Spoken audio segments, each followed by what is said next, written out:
So, how do we protect what we have? Okay, by being an active member of the BRS and working together collectively for our craft.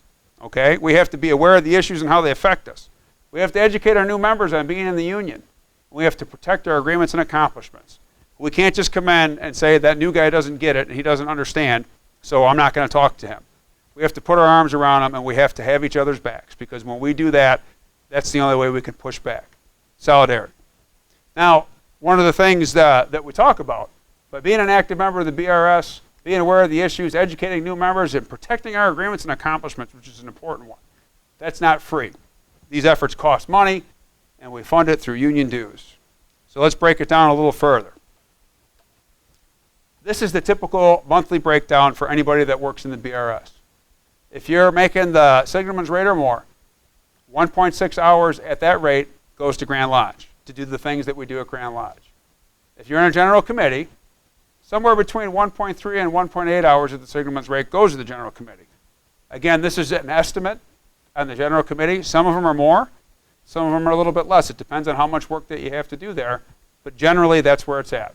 And then somewhere between a half hour and an hour at the signalman's rate goes to the local. The local determines how much money that they need to function and need to operate. Okay, so let's talk about what's supposed to happen at the local level. The most important thing that happens at the local level is that you hold local meetings. And there you elect your officers, which is the local chairman, the financial secretary, the recording secretary. Sometimes those positions are combined. Your president, your first vice president, second vice president, trustees, and the grievance committee. You also elect delegates for convention.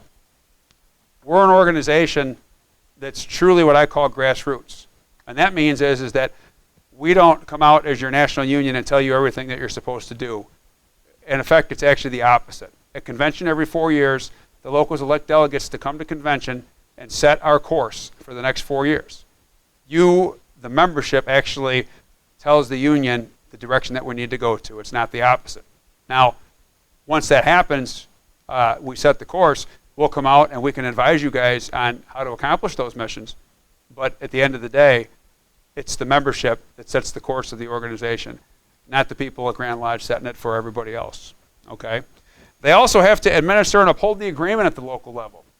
Again, one of the things to really remember is that when a violation of the agreement happens or something goes on, it doesn't happen at Grand Lodge to us working here. It doesn't happen to the general chairman that are full time. It happens on the property to our members. It's important to have local union meetings so that we are apprised of what's going on. If something happens at work to one of our people, they violate the agreement, they show up at a local union meeting, they tell the local chairman passes it along to everybody else to make sure that they understand what's going on so that we can effectively push back. Okay? And the local chairman also works with local managers to try and mitigate issues and violations of the contract if he can.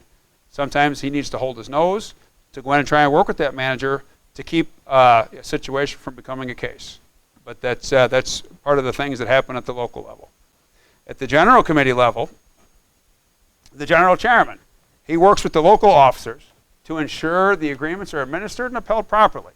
If it's functioning like it's supposed to do, the local chairman and the general chairman talk all the time.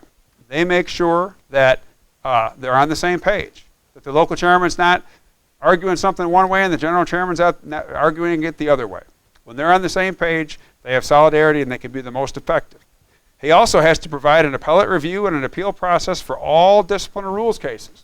There's an asterisk next to this because some general chairmen actually show up on the property and do all disciplinary investigations. Some general chairmen don't, and the local chairman does it. But regardless, he has to write the appeal for any rules case that comes up, and the appeal for discipline goes usually to the general chairman.